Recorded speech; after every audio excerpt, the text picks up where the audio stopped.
in studio right now is Don Shipman. Don, good morning. Good morning. And congratulations. Thank you. So your husband's been out in Boston. Yes. And has a very great job, right? A fantastic job. Vistaprint. Talk about that just a little bit. Yeah, he got a job at Vistaprint. So when he was kind of looking for a new job just about 5-6 months ago, maybe a little bit longer than that, and was looking around here. He's worked in marketing a number of years, but he has a degree in public relations.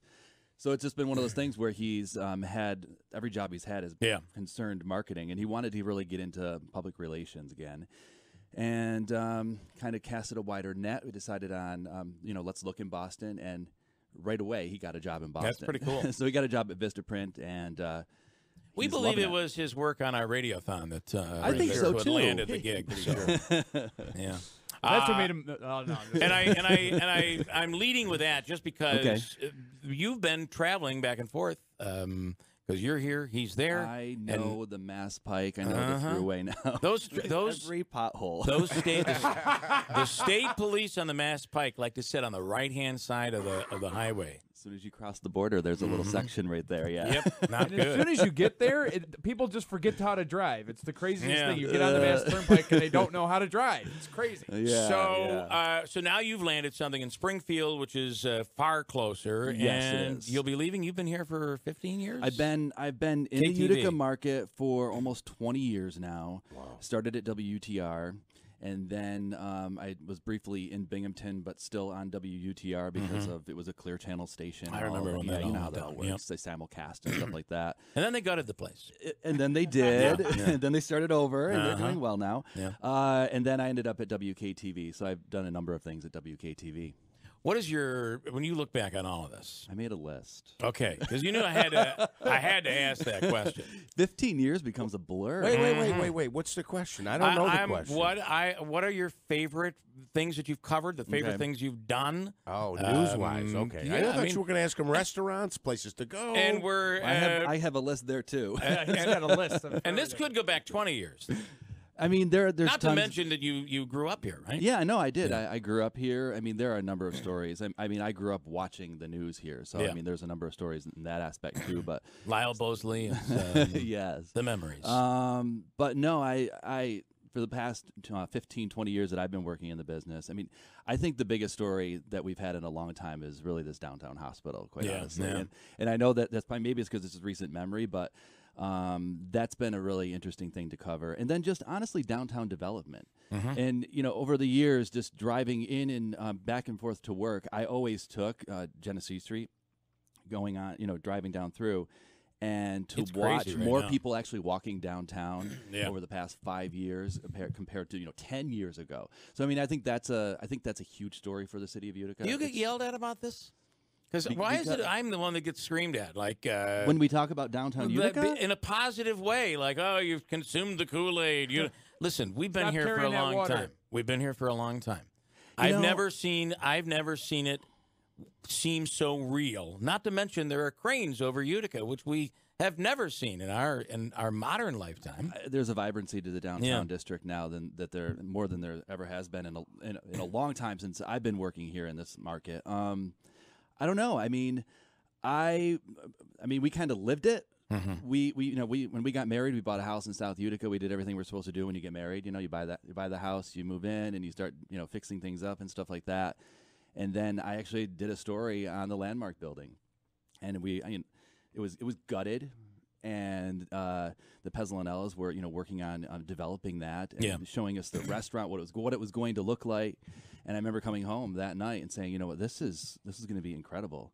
And then a month or two later, we ended up chatting with the Pezzolonellas, and this was like over, I think it was a fundraiser of some sort. And a week later, we were signing a lease to move downtown and trying to get our house sold too at the same time. So we lived and breathed it, and I just really believe in the downtown area. Yeah.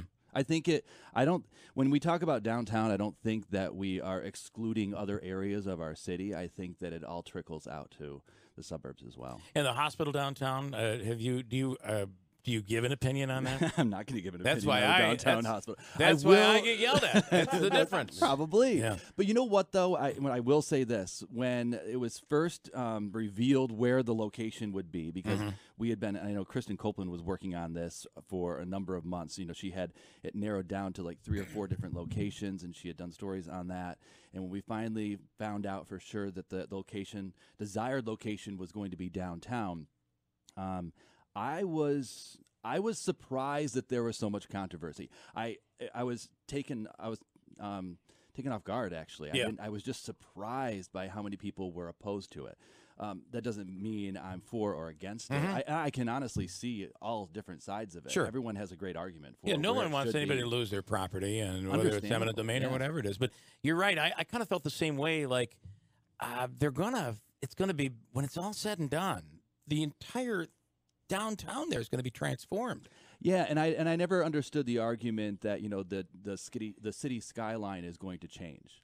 What's wrong with it changing? I don't know. Yeah. But I mean, but like I said, I don't understand that We need argument. less buildings. The most famous skyline in the United States, I would say, is in New York, which has been progressing over the last 200 and some odd years. But they built buildings there, and there was a lot of controversy. It's true too. So I mean, right. I think it happens in every city, and I that's think it does too. understandable. Yeah. That means people are passionate about their city. Do you remember? Yeah. Okay, can I parlay this into a question about some of the craziest things you've ever covered or thought about the area? Do you remember we took a call from a guy, speaking of the city skyline, who was like, well, listen, where the hospital's going to be, it's going to be a little west. Oh, blocking the And sun. he was basically saying that downtown Utica was going to be boxed out from getting sunshine because of the downtown hospital. You had the promo for that for a while. Yes, I Please did. pull it up. I and mean, find we it. are in a valley. We do have sun We are. issues. Yeah.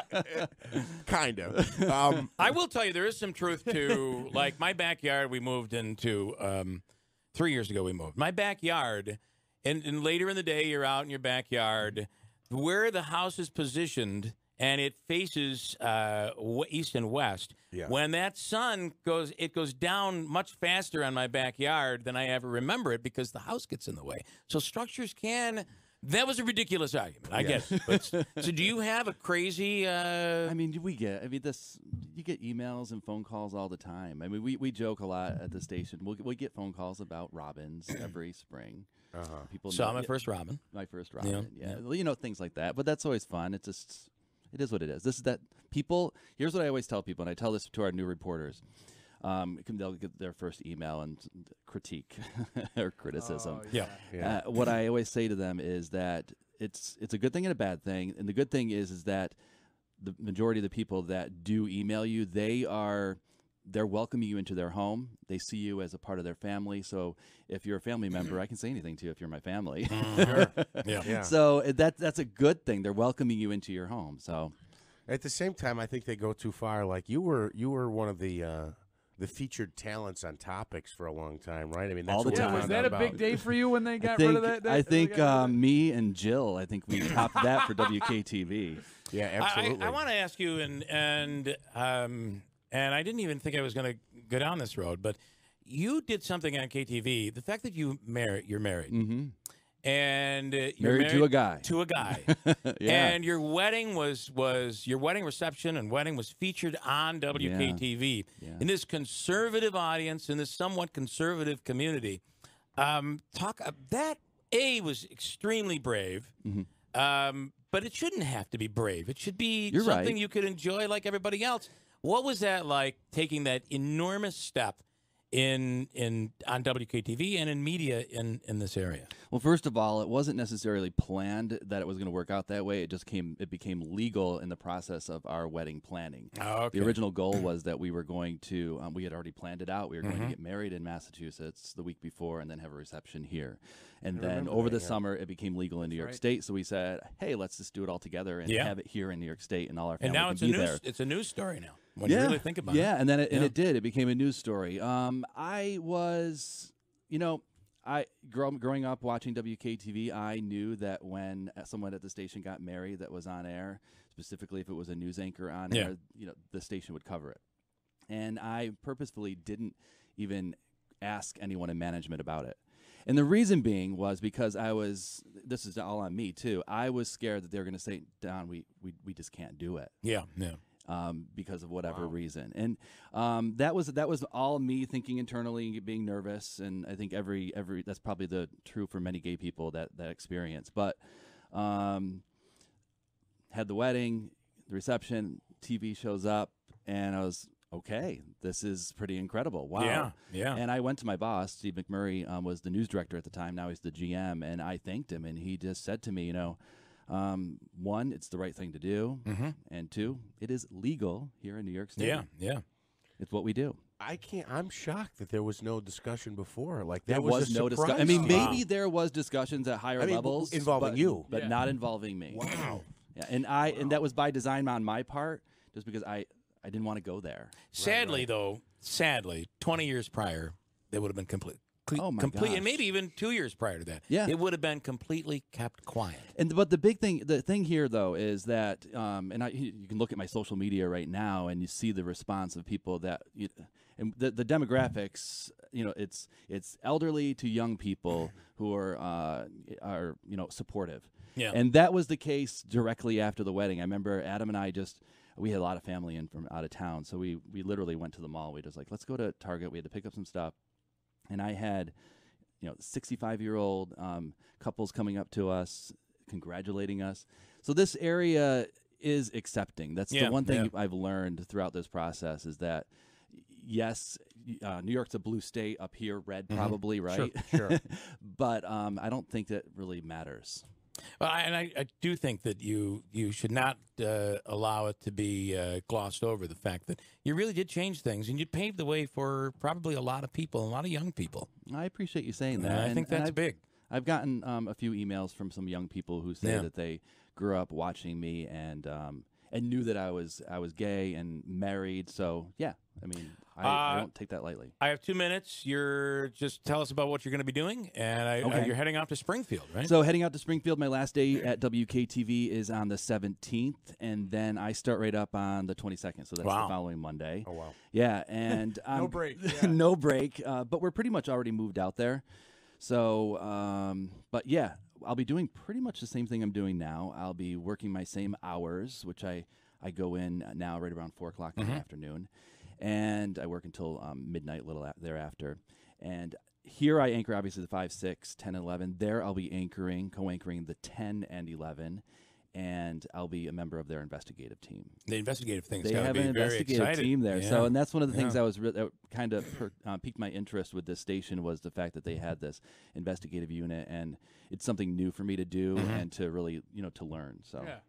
And you still have family here, so you'll be... family here, for sure. Yeah. I'm going to run the Boilermaker because Okay. I don't have to cover it, so Yeah, I'm looking forward to that. So I'll be doing the 15K. And I actually do have family in Springfield, too. Oh, so you do? I'm That's actually cool. looking forward to seeing them more often. Well, listen, you've done a really great job. Congratulations Thank on you. a great career here and and the move. Good for you. Yeah, and thank you. Thank you very much, especially coming from you. I appreciate that. Well, thanks so much. I appreciate it as well. So we got a break.